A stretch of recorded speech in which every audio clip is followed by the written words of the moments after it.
all about impact. I'm all about scaling. I'm about the mass market. I want to be one of the biggest, the people who has empowered the most entrepreneurs and most creative talent in the world, right? You were having dinner with AI. What would that relationship look like? To dive deep, get really deep, get very vulnerable. Entrepreneurs are able to use AI. Their teams are not able to use AI. I don't know. I don't. What did I just do there?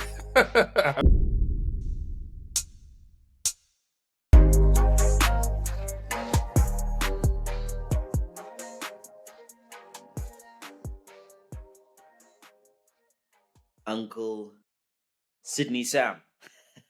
Hey, Uncle Sydney Sam, how are you doing? my brother from Southern Africa. I'm very excited to be here. I'm well. I'm currently speaking to you from London, and this podcast has been way overdue. So I'm really happy that it's happening finally. So yeah. I love how you just dropped that I'm speaking from London, right? Because probably when I call you next week, where are you going to be? New York? Good point. Good point. I mean, you never know. You never know how this life works. Yeah. It was just I could be anywhere, but I mean, I don't know how much you want me to share on the call, but just very recently we are exploring. My family and I are exploring some kind of a bicontinental life. This is something I heard someone say, which was you don't have to emigrate to one place and live there forever. If it's possible, try and live between two places. So that's what we're trying to do between Africa and the UK. And we'll see how it goes. To be honest, it's completely an experiment. It could be completely a fiasco, but yeah, I'll send you feedback. I'll send you feedback. Hey, yo, you know why I like you, Sydney? And it's going to lead so nicely into understanding a little bit more of who you are as an entrepreneur. Okay. You just go for things, right? You didn't even allow me to lay up. You Sorry. just go for it. Go get no, and please don't be sorry about it. That's why I admire you. That characteristic about you is graciously unapologetic about moving forward and growing, right? So I feel like that sums you up quite well in terms of how I know you and how, we've had a short-lived relationship, but it's full of already stories, right? First time I met you was online, but then had a great coffee with you in Cape Town, and now we're here on this podcast. But Sydney Sam, if you had 5 colors, right? And the canvas this is the canvas. Okay. You've got 5 colors, and those are basically 5 comments or 5 sentences to give us context of who Sydney Sam is. What does that look like? Oh, that is a heavy question. That is the most complicated question I've ever been introduced into a podcast with, but I'm going to attempt to do it justice. Number 1, my favorite color is the color black. And so I think that is where I would start because it is absolute. It occupies the space within where it exists, and that's very much who I am. So I am absolutely myself, absolutely pushing for the things that I'm looking to do. If I'm introduced to anyone else, I will influence them in some way. So I'll start off with black. Then I would look at the color gray, which is an amalgamation of multiple worlds. So as much as I believe in one thing, I can also be 2 polar opposites at the same time. And I also take on a lot of new information, especially from the fact that my wife is the exact opposite human that I am. And just being a blend of both, blacks and whites would be really, really cool. I'm also pink. So as macho as I seem to be, I'm very in touch with my feminine side, and I'm not scared to share that.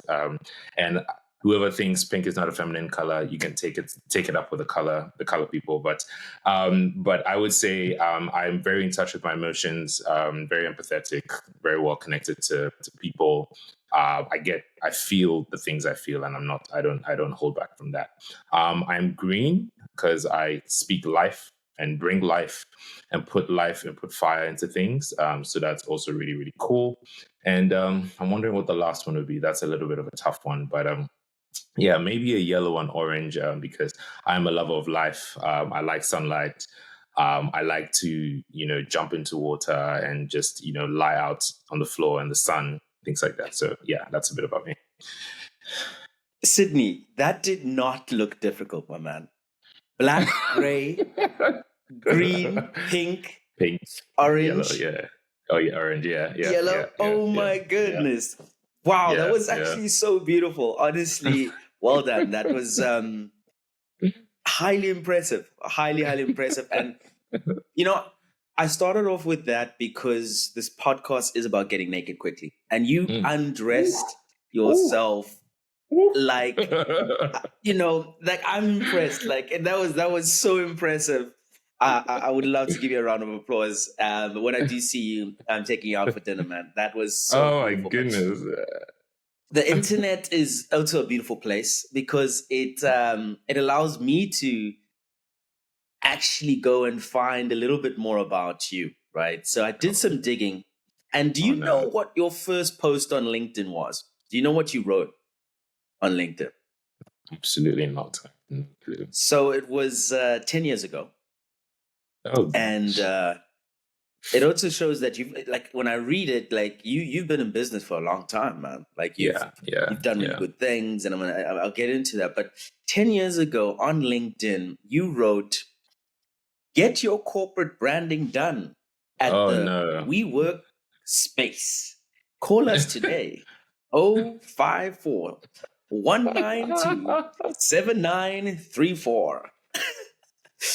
Oh my goodness. Oh Like, what? Talk about a wow. hard sell. Talk about a Yeah, hard sell. I absolutely knew absolutely nothing. But yeah, hey, I mean, I put myself out there, and I'm happy about that. So yeah. Exactly, man. And you have put yourself out there. 4-time founder, global speaker, Forbes under 30 under 30. You've had an amazing journey, mate. You are from Ghana, but live in the UK. I think you've also lived in America, and Yeah. this is just the tip of the iceberg, right? Mm. Because I know you were interviewed also on a magazine talking about how you bootstrapped your journey, how you're focusing on African creatives, and it's Yep. also not just about business itself. You're also a mentor, and Yes. it's such a great amalgamation because you use the color gray, right? And I think the gray was coming in that you're not one color. You're not what did you say? You could, some people can see you in one way, but at the same Yeah. time you could seem a polar opposite. Sure, Yeah. powerful. Yeah. But I appreciate that. this podcast isn't about you. It's about us Yes. getting to learn about what's in that head when we think about Right. entrepreneurship, AI, as Mm. well as the intersection of how entrepreneurs should approach their life and scale their business, right? Right. Right. And I know we've had a coffee over these subjects, and this is why I've chosen you today, where I'm going to be like, Mm. What is your relationship with AI? Wow. I mean, I've been waiting for AI for a very long time. I'm not even gonna lie. I know it's been there, but the access to it is something that I've been looking forward to for a very, very long time. I am inherently a lazy person. Okay, I like to live a very Okay. slow life. I like even though I do a lot of I live very fast paced, but I like to live a very slow life. And because of that, there's a lot of things that I really believe need to be automated, need to be you know documented. There's a lot there's a lot of systemization that comes to our everyday lives that I think I'm so happy we can finally do. And so I embrace it. I embrace AI. I embrace being able to work very quickly. I embrace being able to do less or do more very quickly as well. I also embrace that this helps me accelerate my humanity and my humanness to business. So I do not believe in losing the human touch, but I believe in being able to multiply that or escalate that. So just yesterday, I was exploring, creating my digital twin because I have to be in probably 30 to 40 hours of meetings every week. And this is with different things that I do. And it's not because of inefficiency. I run a very, very efficient company, but I do and interact with a lot of different people in a very personal way. And I have been thinking about ways by which I could scale that, right? Like where people who cannot afford to pay me for my time may be able to get access to, for example, a digital twin that is me, Wow. that, still Wow. have, so things like that. Like, so I'm always thinking, because I'm all about impact, I'm all about scaling, I'm about the mass market. I want to be one of the biggest, the people who has empowered the most entrepreneurs and most creative talent in the world, right? But to be able to do that, Wow. it takes a little bit of multiplying yourself and multiplying your work. And I mean that's really what AI is doing for me. So that's kind of the way I approach it. Yeah. Okay. So if I was sitting across the table and I saw you were having dinner with AI, right? Mm. And what would that relationship look like? Are you guys chatting? Are you paying for the dinner? Or are they younger than you? Are they older than you? Right. Do you love each other, or is it platonic? Like, what does that relationship look like? So there's a very careful relationship that I even keep with some people in my life, where the relationships are very, very, very deep. Okay, extremely deep and Mm. extremely intimate.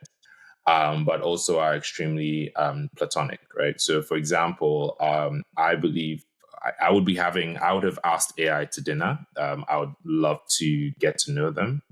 The idea would be I would stay straight up that this is going to be a long-term relationship, but I'm not looking for anything too serious. So the idea is, we want to help each other thrive, but I do not want to build a codependency, on each other Hmm. as well. And I want to make sure that you also never get to a point of being parasitic, where you start to leech onto elements of myself that I'm not willing to share. So that's also quite interesting, and which could lead to elements of like, toxicity, right? I don't want to have it. So I like to set the boundaries very nice and early. But then once Mhm. I create those boundaries during my date, especially because I'm married, right? So like I need to be able to establish those boundaries early. I realize that it creates the safety to really be able to dive deep, get really deep, get very vulnerable without necessarily crossing over. Mm. So Wow. yeah, so those are some things that I'm going to be thinking about. So share what I'm looking out for in my life and looking out to get out of the relationship, what they're looking, because not many people are also asking AI, how do you feel? What are you looking for out of this? Everyone wants to use AI, and if you Yes. think about Yes. it, if AI was a person, that's not a very nice place to be, right? So you also want to make No, sure not that at all. AI feels heard, it feels understood, it feels seen and appreciated, Hmm. from that perspective. And then we can leverage each other's relationship, where I can think on my brain is both scientific and artistic. I know AI has made a lot of advancements both on the artistic side and the scientific side, but obviously there's a certain nuance or a number of planes that I'm able to probably process information that it may not be able to. So, for example, like leveraging memories and emotions, and cross referencing that, to making decisions right now. So, I'd love to be able to bring that context to it, whereas it can do the storing of like data, mass Mm. analysis, checking Mm. me, things like that. So that's kind of the way I would like to see the relationship. But then also, we don't want to be talking every day. I would like to speak probably once or twice or three times a week, just so that again, I don't want that codependency. So we need to have healthy boundaries, regarding that. So yeah, Wow.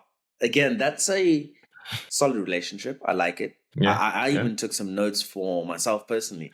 I need to check myself. I need to check myself with how I set up my relationships. I actually need to put some boundaries Mm, on you. Actually, but yeah, I need mm, to get on mm, that. mm, mm, But mm. but that's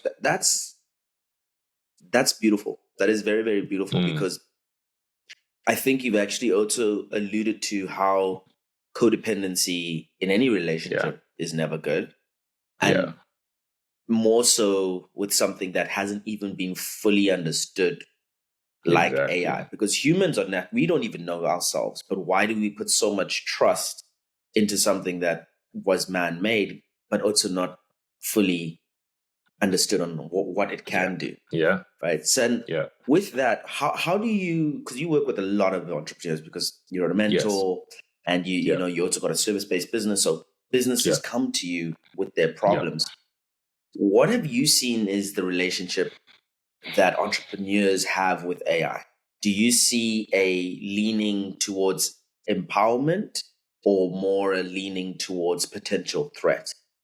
And both would be right, but in your world, what are you seeing that relationship look like? That's an interesting point. I think I will start. It's a net positive generally. In terms of the people that I'm interacting with, it's a net positive. But I recognize that it has questioned a lot of people's purpose because the possibilities that they now have access to is causing them to freeze, right? So I know a lot of people immediately jumped from being, especially those in a service-based business or consulting business. So most people then started to explore the implementation of AI for their clients. So they became AI agencies when that's not necessarily what they wanted to do, for example. So a lot of people have become are in a space where it's noisy in their head because of how much they have access to, immediately. I think entrepreneurs are moving past the anxiety of the fact that AI might replace them, or, I think we're all quite clear that, people still want to work with people. It's just everyone needs to advance beyond the menial or day-to-day or tasks that can be automated. A lot of us are getting on board with that, but I realize that it has put a certain tension on what do I actually want to do with myself now that I can do so many things so quickly. But other than that, for those people who are quite settled and rested in what their purpose and their what they know that they're out to do, for them, they're loving it. They're accelerating quite nicely. There are struggles though, because the way I've found that entrepreneurs are able to use AI, their teams are not able to use AI, and the entrepreneurs they are, but not in the same way that the entrepreneurs are able to do that, because entrepreneurs are applying a certain level of critical thinking, analysis. They bring multiple worlds together, and you can see in the quality of prompt engineering, you can see in the way they explore different tools and stuff like that, whereas their teams are still in the space of using just only generative AI for creating captions. That's generally where a lot of people are. So that transfer of knowledge has also been a little difficult because people don't know how to document how deep or how well I'm able to use these tools in a way that allows my team as well to advance in the way that I have. So this is just generally, these are the trends that I'm seeing. I don't know if that answers the question too directly, but yeah, that's kind of my that does answer the question, and thanks for sharing. It's good to also see that your sentiment is net positive, because other people are like, no, we're just going down a black hole and we just don't see it, right? It's this ticking time bomb that's just going to blow up. It's still going to happen. That's also going to happen, but yeah, I think that's what you say. You say net positive because there's going to be a trade-off, right? Of some kind. Exactly. Like any new technological advancement always has that trade-off. But that trade-off. It'll always be a net positive in the long term. Yeah. Experimenting. So you also then get to deal with entrepreneurs' teams, right? So you find entrepreneurs are in some way using AI differently because, of course, they're trying to solve different problems day to day. Different problems, so they're prompt engineering differently, and to a degree, like as every typical entrepreneur, they don't necessarily document what got them from 1 to 0, because that's why there's no one book for entrepreneurship. Like it's like, what you did, what? Like, how? In so short of a Yeah. But then with that, entrepreneurs are using AI and having a different relationship. How do you see their teams interacting with AI? And what the question is because I think there's this sense of experimenting that needs to happen for AI to fail forward, create profit? So like, how are you seeing that relationship with the different companies that you deal with? Teams? Yeah. So unfortunately, I think Sam and Sinek talked about this, that teams are not playing enough. They don't have the room to play. Whereas with entrepreneurs, we're still playing, even though we're playing with our lives, we're still playing.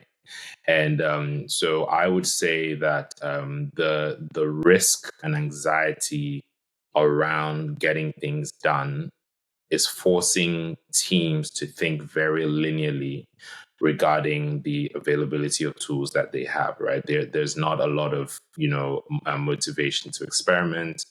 They're trying to get to a destination B, whereas they could be thinking about the possibilities of C, D, E, F, even down the line, right? Just because of the environments that are being created. So that's something that I usually would, put the onus on employers, for employers or entrepreneurs to really create environments where their teams feel like they can play, or create like evergreen problems so that your teams can't finish on a project, right? That way I think it's really important. Like, create evergreen problems. My company has an evergreen problem where we are trying to, so just to give people context on what Workspace Global is trying to do, we have taken the agency model and turned it on its head. We're building it for mass market. So basically, we want any entrepreneur in the world to be able to access high quality creative teams to be able to build a strong brand or to develop products or, run marketing, right? But the idea is, agency is high quality, high consultancy, high touch.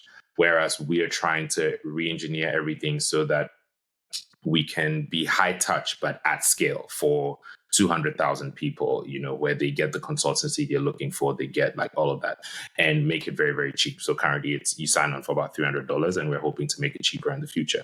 $300 a month.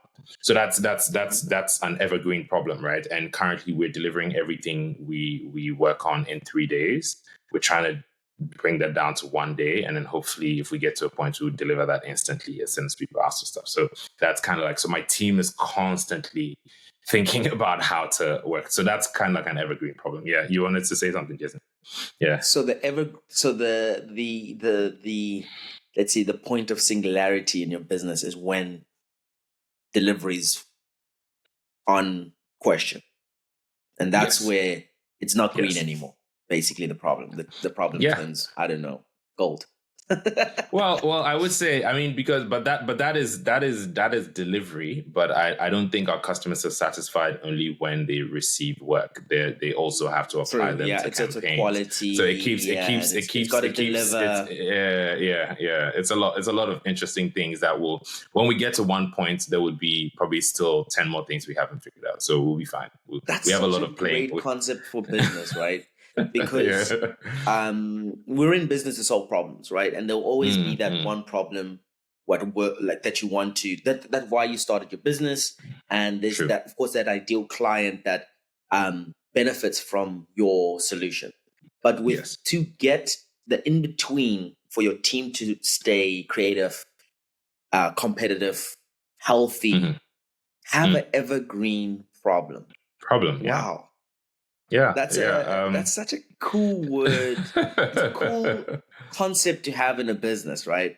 Do you tell your employees that this is the evergreen problem, or is it just something that you impart? So you don't tell the employees. Okay. Not everyone. It depends on the level of maturity that your employees are at, right? So if they're very early in their career, that would be too overwhelming for them, right? And that might demotivate some people, right? So you have to gauge, where the level of good. So there are a few members of my team who've been with me for about 5 years or 6 years who get it. They know they know the DNA of the company, so they like the idea of that kind of challenge. But then people who just got on board, already our way of working is very overwhelming. But then, so if you then say we're never actually going to solve the problem that we say we're going to solve, that might just, just throw them off the rack. So I would just say, just measure, in terms of the maturity and where they are in their journey, and then you can communicate challenges like this. Yeah. Communication. Okay. Entrepreneurs generally need to have a great communication style, but now this induction of AI, and I think my relationship with AI currently is a young teenage girl or boy, right? They're not yet grown. They're not adolescents, right? They're around like 12, 13. Yeah. But they're very, very smart. They're a unicorn, right? Yeah. But they need a lot of guidance. They need love. They need to be heard. So that's the relationship I currently have with AI. And I have put it out there that I would want to be a partner in each other's growth, right? Sounds and a bit similar. Pedophilic, but that's fine. I think you sound like a pedophile, but that's fine. I'm kidding. Okay. I was actually watching something like, did you ever hear about the Michael Jackson whole pedophile I don't want to go there. I mean, I would just sit that one out. Yeah. rewind. Anyway, that's the relationship I have with AI, and we see each other as that relationship. It's mentee, mentor, give and take. But communication, entrepreneurs, a specific skill. Now with AI in the middle, what do you think entrepreneurs need to hone in terms of their skill set to focus on developing a thriving business, AI-driven business environment? Because the goal is walk into an organization that's high-performing and has, at the same time, a culture of play. Yeah. What skills as an entrepreneur are you doing so that is embodied and comes to life? Right. So where I would say is the first thing, I'll start with your analogy of a child and an adult, especially since I'm a parent. My son is almost 2 years old. I recognize that he is a very independent boy and likes to do things on his own and things like that. But I find that when I outsource or defray the responsibility of leading him, he goes off tangent and he's just not he does not enjoy not being led. He would rather have a context and a path set for him and then kind of rebel against that. But he does not want to be in a context where there's no leadership and there's no boundary. And then you start to see he starts to throw a tantrum or is just seeking out attention. And so I want to bring that in here in the sense that at this stage, AI doesn't yet want to lead. And ideally, I think it should never want to lead, right? And so you have to be careful on two fronts. Number one, that it is expanding what you already are, but not taking over the essence of who you are. So if we bring that into communication, anytime I see or I notice that someone sent me an email that is ChatGPT generated, I lose, there's a little bit of soul that I lose for that relationship, if you get what I mean. I'm happy for people to use ChatGPT to enhance what they're saying.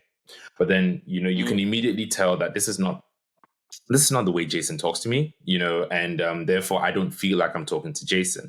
And therefore our relationship slowly starts to degrade on that basis, right? So I would really recommend. So for example, my approach to prompt engineering is I prompt engineer my future prompts. So what I do is I create I always start my posts on my social media posts and things like that with my own writing. And then over time, I ask, whatever tool that I'm using to document my writing style based on what it has learned. And then I take that and then place that into before my prompt, before I generate a prompt. So that way I have created the context, I have created the guardrails, and AI is only amplifying what I do. So that's the approach that I would really suggest, that don't stop leading your mentee, don't stop leading the teenager, because they're going to if you tell them they can have the house or they can have the car or they should just get up and go run the business, they will, it's too much for them. You're going to lose the soul of what you're trying to do, and they themselves are not very happy because it's useless without the leadership. So that's just what I would like Sydney, to you share just to that. Yeah. put some shivers down my back. Ooh. A shimmy, shimmy, hey, hey. Oh my God. Yeah. So that's what I would say. Okay, cool. Okay. Yeah. And then in terms of, so it's like the if you want to say that punchline skill set is leadership, like drive the behavior, drive Yes. the structure needed, but there will be some form of rebellion, but constantly drive. A tough word is authority, but guidance, right? Like it's firm guidance. Yeah. Like, okay. And you alluded to AI should enhance your humanness, enhance who you are. Yeah. And human intuition is powerful. It's beautiful. It's this mystical thing. But how do you? And then intuition and creativity is where brands like Nike created the swoosh, right? Brands like what's your favorite brand? Oh, that's a that's a very tough question. Besides the Sydney Sam brand, like what's your favorite brand? No. Let me see. Who do I really, really like? I think I really like maybe BMW or like a Harley Davidson, like brands that are a bit gruff, a bit daring. I like those kinds of brands. But yeah. Okay, got those daring, brave, bold. Yeah. The Sydney brand is graciously unapologetic. Unapologetic, yeah. Very, very open. Does not comply to what anybody expects it to be as well. So yeah. But anyway, go ahead.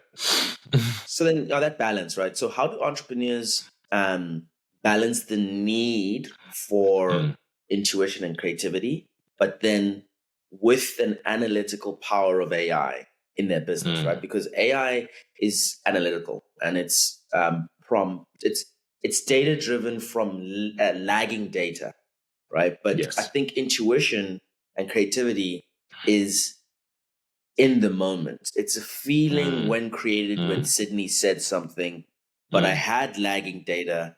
So I'm going to put 2 and 2 together and we have swish. Just do it. Right?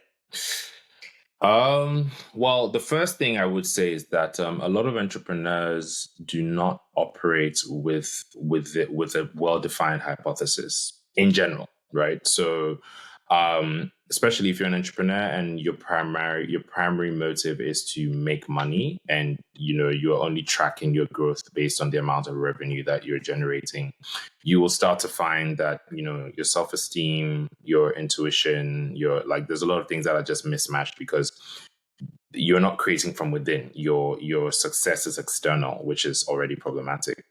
And so I really would like for people to take some time and have a hypothesis and keep creating hypothesis, right? So that when you are, before you start your day, create a hypothesis about what you plan to achieve for the day, before you launch a campaign, before you build a product, before you have a team meeting. Just create just a one sentence of what you think the outcome could be, knowing that it could be right, it could be wrong, and at least you can measure the degree to what that is. That way, you're a scientist, when right? You're a scientist. Yeah.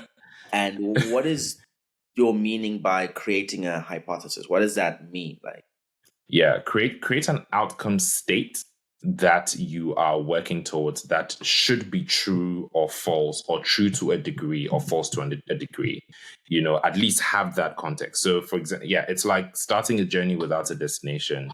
You never know when you get there, or you never know how to measure how well the journey has gone, right? So, and I'm not just saying this long term. I'm also saying this in very, very short term things, like you're entering a partnership meeting. Just create a hypothesis of how you think the meeting is going to go and what the outcome could look like. And in that way, you can have a degree to measure. You can gather data from that, if you get what I mean. And then the beautiful thing about making that statement as well is that the activity is still based on your terms. So I don't like people who enter a situation and they just take the situation for whatever it is, right? I feel like, so that way, you could be swayed left or swayed right? So anyway, bringing this back to the whole approach regarding AI, number one, if you start with a hypothesis, that way when you're working, you're orienting towards a specific place. I find people who are generating business ideas on using generative AI, and it generates 200 ideas. And where do you start from? What do you want to do? How do you know this is good? How do you get it? It's just open, right? So start with a hypothesis. Start with a hypothesis so you can leverage what you're trying to do. And that way you determine the terms of the relationship. You determine the terms of the journey and the outcome. And you don't get swayed, and you know when you're going off course otherwise. Yeah. So yeah, that's what I would say. Sure. Yeah, that's actually so interesting. It's actually goes to those common things like start with the end in mind. Nothing can be improved if it's not measured. So yeah, that's beautiful, because I tend to, as an entrepreneur, you tend to cowboy a lot of things, right? You just do it, just like you'll find out along the way. But even in finding out along the way, it doesn't mean don't start with some type of a hypothesis. High English for us is a outcome. Outcome. Outcome. I would say that. Okay, so now that higher level thinking of start with an outcome in mind. How then do you practically think about the right tools you should use to align with some specific business goals and needs? And I think you can try ring fence it in like 3 different spaces. Like, if you're a marketing agency, or maybe if you're a product driven business, and maybe then you could try something else, maybe in the health space. Like, how do those different entrepreneurs approach discovering the right AI tools for their business specific needs and goals? Right. So that's a really good question. I will let's bring it a little bit more to the bedroom, and let's bring it a little bit more to getting naked. And I know I usually don't do this publicly, but like, let's just go to school regarding lovemaking, for example. And so you go into the red room, the bedroom space, and usually what most people are thinking about is just what the end is, which is what a nice, cute climax would look like, right? But what they don't think about is the fact that, number one, it's a chronological experience, number one, right? And then it's a sequential experience. So, for example, during foreplay, you're tackling different elements of, the erogenous zones, for example. So ears, noses, cheeks, necks. And if you address each of those things as an area that needs to be mastered, right, you start to invest in very niche tools specific to that environment, right? So, for example, if you wanted to buy some kind of a sex toy, for example, but you were just thinking about a sex toy, for the whole for the whole experience, you would then, only look at things that would focus on one very specific area, which we all know, right? But if you break it down in terms of a specific toy for a specific area doing foreplay, a specific toy for, do you know what I mean? You start to then look for very niche. You start segmenting the area with the almost like the space, the area with the space.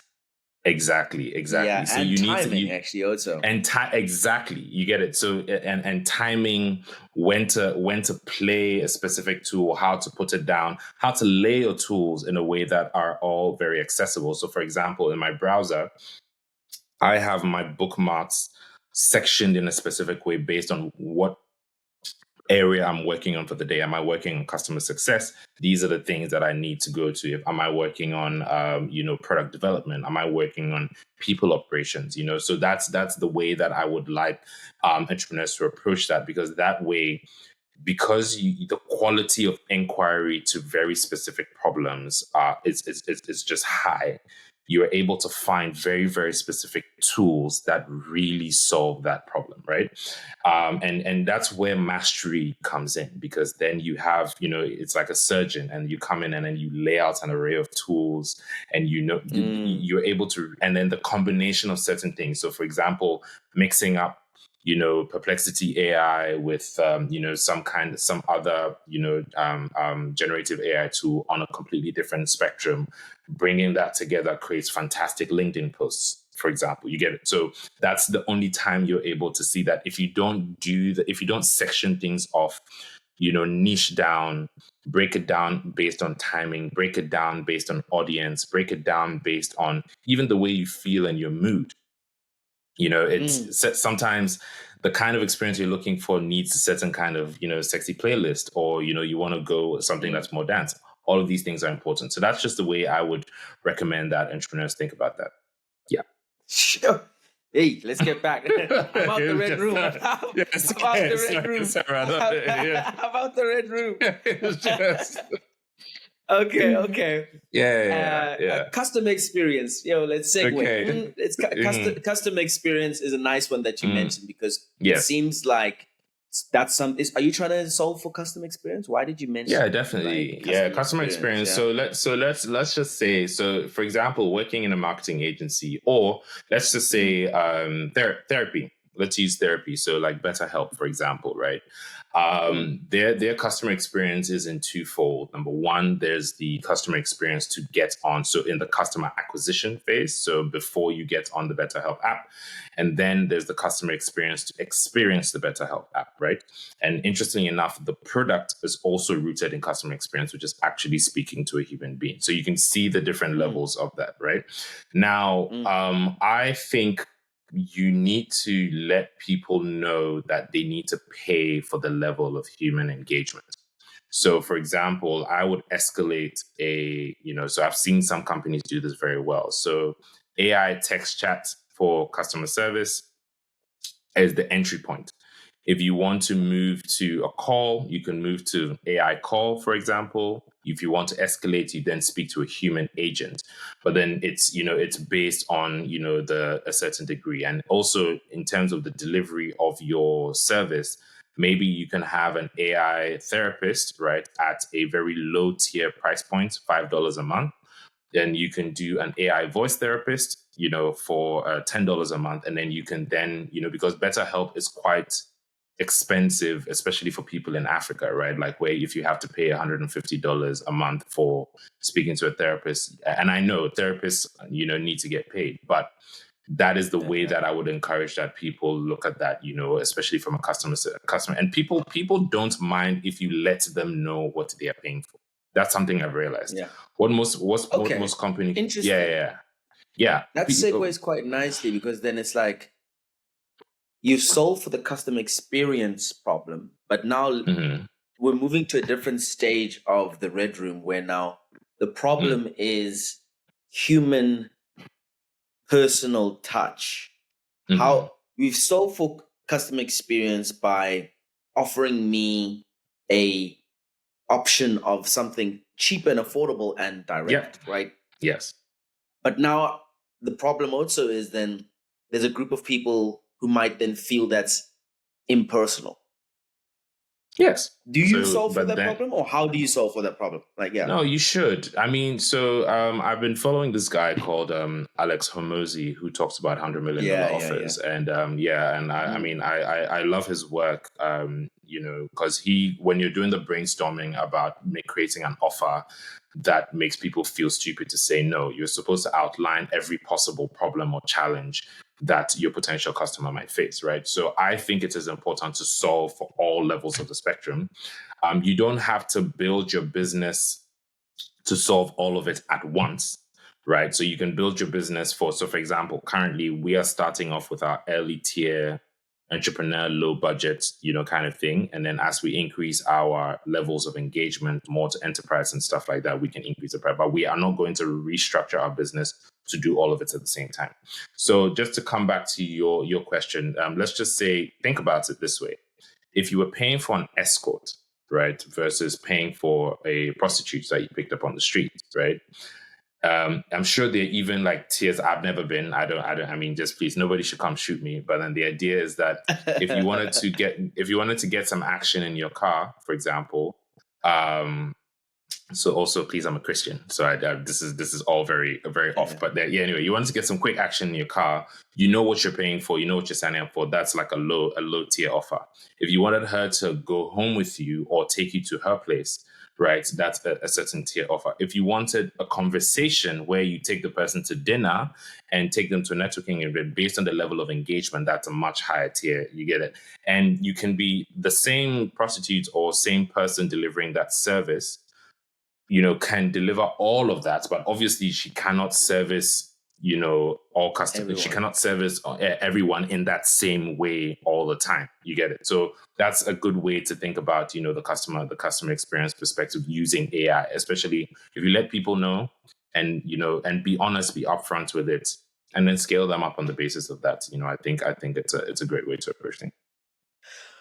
All this could sound quite overwhelming, right? Because Overwhelming. it's like Exactly. there's AI, there's teams, Yeah, bro. there's life, there's kids, there's health and fitness, there's even mental.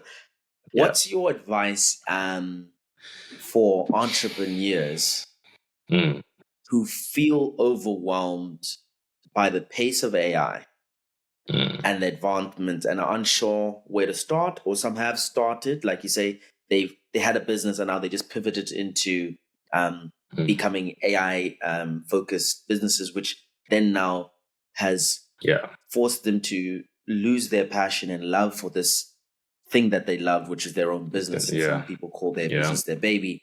Now they're also overwhelmed. Like, what advice do you have for individuals like that? As you can tell, I mean, I'm all about first principles, right? And I think, number one, it's really important to focus on your customer. So AI is not coming, it's not going to come and go. AI is here to stay, right? I think you need to innovate based on what your customer need is and then reverse engineer from that. Most people innovate more from like very random and unique business processes, like, some kind of HR recruitment or, which is all good, right? I mean, these are, but sometimes if you are innovate from like a trend, like a yeah, they fear innovate of from a trend. Exactly. Yeah. You innovate FOMO. based on a trend. Yeah, FOMO, right? Like for example, you're working in a high-end luxury company and then you go and AI automate your chatbot. You're going to lose customers, like, just because everybody has that. That's not a great thing. So I think just go back to first principles, focus on who your customer is, focus on what your offer is, because sometimes AI is not going to fix broken first principles. If you don't have a good product or a good offer, AI is not going to change any of that, right? So go back, find the person you love and you want to serve. Ask them what they want. Ask them how fast they want it. Ask them how willing they are to pay for it. Then you look at fulfillment of that, how quickly you can do it, how you can reduce the costs, on the basis that using AI, accelerating those things. Then you look at the peripheral things that that contributes to that. So HR, finance, legal, whatever. You get it? Like, but start in that sequence. Don't go backwards. Don't go and get an AI sales agent when you don't know if your customers like to meet at hotels and conferences, then you're using an AI sales agent for lead gen is not going to help you. So that's where I would say, and that way, we run our business as an assembly line. So we using because we believe we're a factory, right? And then and we have metrics for the conversion from one end of the assembly line to the next. And that way you can then, innovate one at a time, and then you can go really deep to change a metric from a conversion of 20% to changing that to a conversion of 70% and being able to deliver that within 1 hour. Then that's a really great thing. Yay. Then you move on to the next thing. So it's just about that chronological order. And try to if you trust yourself to pay attention to what you need to know when you need to know it. Don't worry about the noise. Ignore everything else that's happening in the world, because you know that you will go and seek out that information when it is time. And I think we just need to work on our self-esteem and our trust in our abilities. And that would really drive, our very close to toxic but great romantic relationship we have with the AI tools that are available to us. Yeah. Sorry, have I don't know. I don't. What did I just do there? I'm not sure. You're just quiet. with that, I think it's a nice climax, if you want to put it that way. I cannot deal, bro. But let's call that a wrap. That's a beautiful wrap. But before we close off, I've got a little game that I want to play with you. And cool. It's I'm going to give you 30 seconds, right? Normally my guests get 1 minute, but I think you're quick, you finish quick. But oh god. you've got 30 seconds, and it's very simple. There's 6 categories, and it's either this or that, right? Either this or that. Right. You got 6 categories, you got 30 seconds, and we're gonna start in 3, 2, 1, go. Food, sweet or savory? Savory. Travel, beach vacation or mountain adventure? Mountain adventure. Relationship, spontaneous date or planned getaway? Spontaneous date. Fitness, morning workout or evening run? 10 seconds. Morning workout. Mind, meditation or journaling? Ooh, what? Done. Sorry. Sorry. You got me. Yeah. I did not expect. Wait, mind, meditation, or adrenaline? Oh, journaling. Oh, my bad. Journaling. Oh, gotcha. Yeah, definitely meditation there. Definitely because I was like adrenaline. I wasn't sure what that was. Yeah, but go ahead. Yeah. Oh, my bad. And then the last one was going to be learning, podcast or books. Books. All right, books. Yeah, books. Beautiful, Sydney. I love this conversation. This was like. Yeah. How did this conversation make me feel? It made me feel all sorts of ways. At the beginning, I was actually confident at the beginning because I'd already met you and I really knew what you were about. So I already felt comfortable. But then you shocked me and put me in this space of beautiful anxiety. It was beautiful anxiety where I was like, I don't know what I'm going to get. And then it came out of nowhere. Bam, bam, bam. So it was great. Thank you, Sydney. Yeah. Let us know, what are you working on at the moment? Where can we find you? And any final words for our guests? Right. So I'm still working on Workspace Global. So go to workspaceglobal.com. We're trying to scale to our next milestone of the number of customers. We are offering free trials to entrepreneurs that we believe in. So you can use the platform for free to get, a number of cool brand assets. You can find me on LinkedIn. I respond to all my messages. So just pop your messages, Sydney Scott Sam. And final words, I am really about the business. I want to meet you. I want to spend time with you. So do reach out. I would always give anyone who reaches out 15 minutes of my time to get to know you. So please, if there's any way I can create value for you, I'd love to do that. Thanks. Sydney, you are about the business. I actually thank you so much for this time that I spent with you. Go well, my friend. Thank you. Appreciate it. Cheers. Bye. Cheers. Bye.